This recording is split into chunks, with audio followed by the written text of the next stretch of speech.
Hey there, folks, and welcome back to the Bible Difficulties and Answers podcast. It's Tuesday, Contradictions Day, and I'm your host, Lance Smith, ready to tackle a scriptural puzzle that's got me thinking about American football. This question, does God ever tempt anyone, feels like a high-stakes game with verses dodging and weaving like players in the Super Bowl. So I've laced this episode with some football analogies to keep it lively. Might be a personal record for me. If you're not into pigskin, no worries. I've got plenty of other metaphors to keep you in the conversation. So here I am with my hot peach tea, my well-worn Bible, and a Google Doc full of questions that could stump even a seasoned preacher. The Skeptic's Annotated Bible is running a lot of pre-snap motion, pointing to verses that seem to clash like a quarterback meeting a linebacker in the red zone.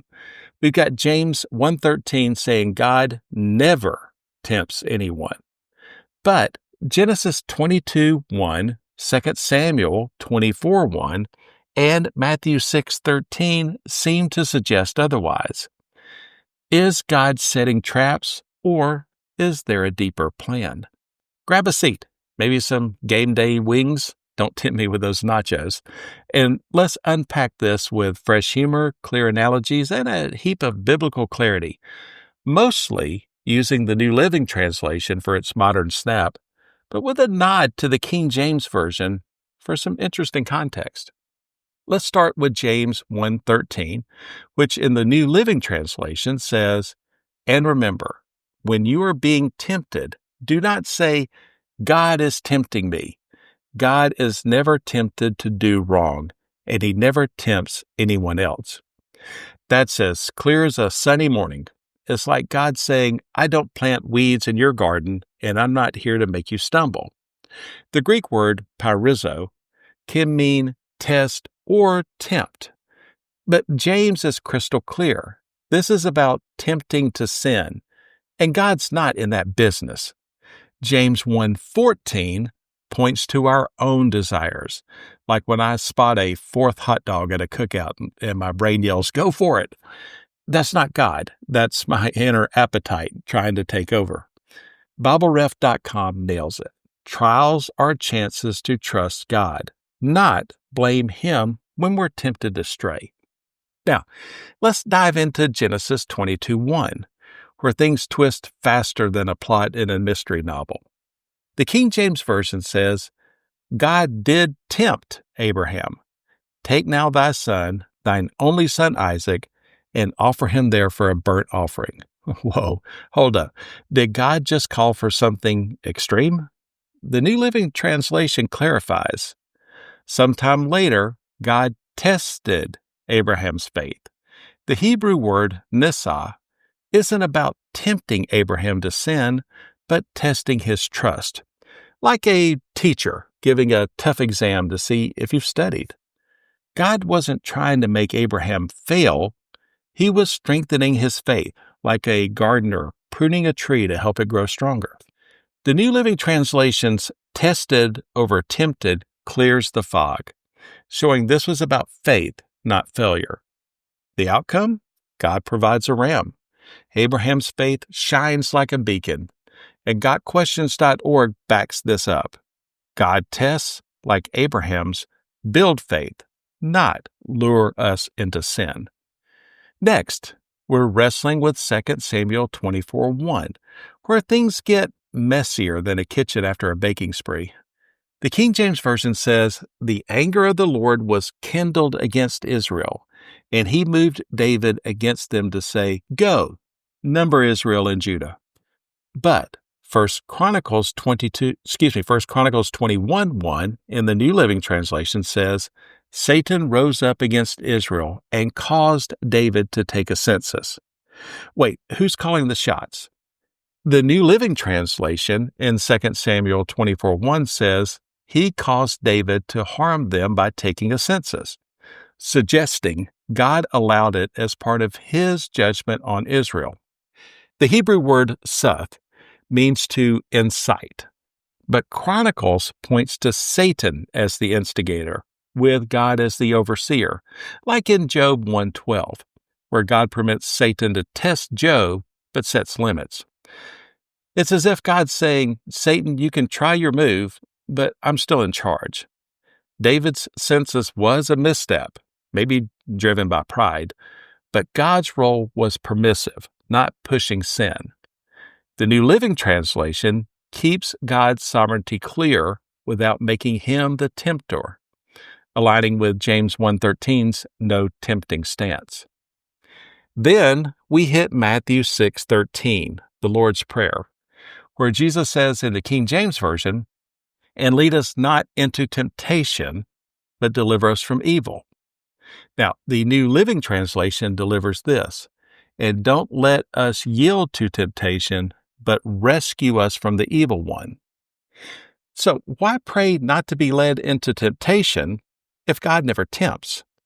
The Greek word pyrasmos can mean trial or temptation, and the New Living Translation focuses on not failing to sin.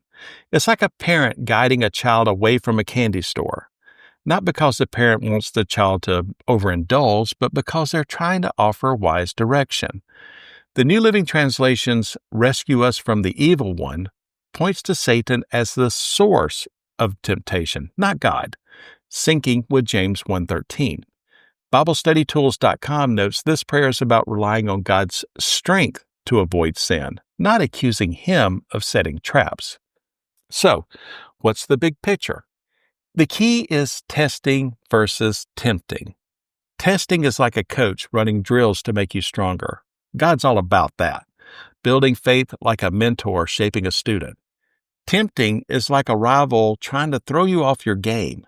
That's Satan's move, not God's. The C.S. Lewis Institute says it best.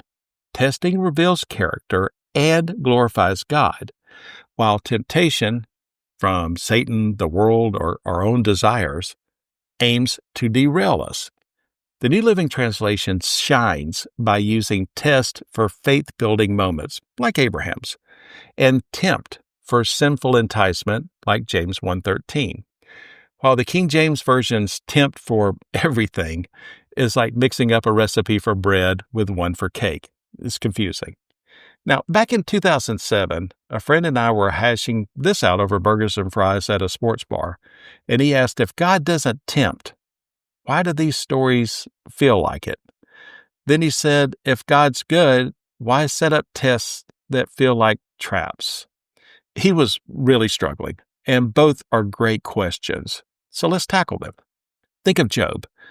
God let Satan test him, that's Job 1:12, but the goal was to showcase Job's faith, not make him fail.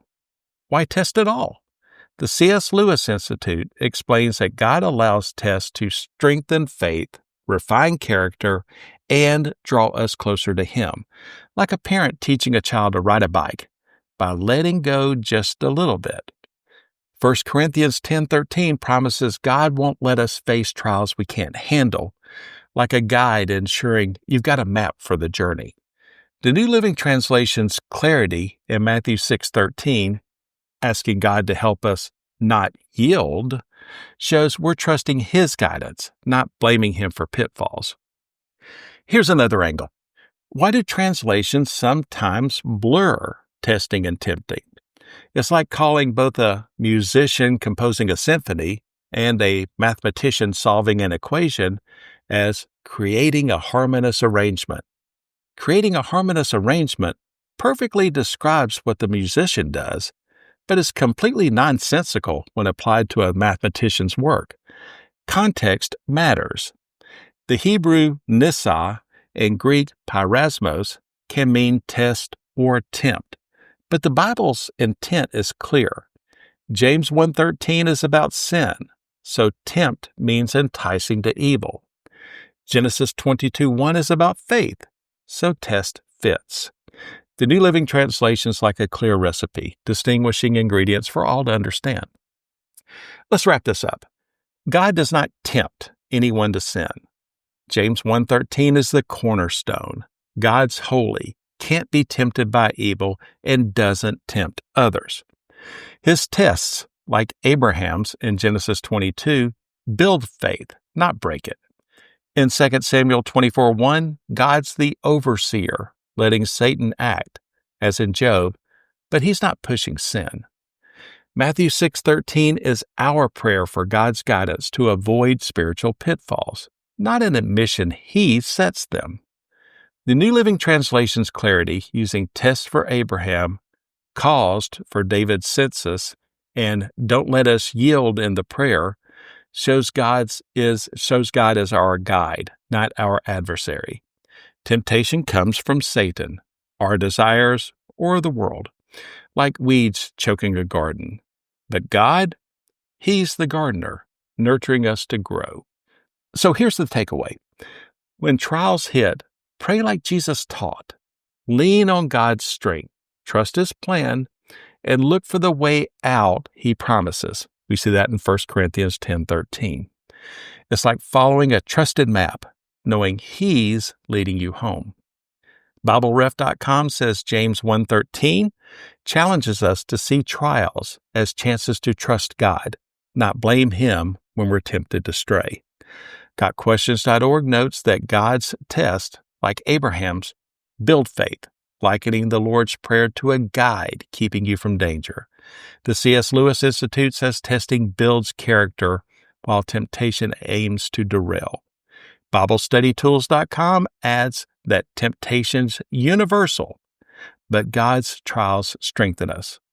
So finally, the Skeptic's Annotated Bible raised the question, but these sources confirm God's in the business of nurturing growth, not planting traps. Thanks for joining me on this scriptural journey, folks. Hit us up at BibleDifficultiesAndAnswers@gmail.com. Check out our Facebook page or visit BibleDifficultiesAndAnswers.podbean.com. We're live on Apple Podcasts, Spotify, Podbean, and YouTube. Binge away and drop a 5-star review to keep the conversation going. References for today's episodes are at the Skeptic's Annotated Bible, BibleRef.com, GotQuestions.org, BibleStudyTools.com, and the C.S. Lewis Institute. The links are in the show notes. Keep wrestling with the Word. I'm Lance Smith, wishing you good luck, good health, and God bless. So long, everybody.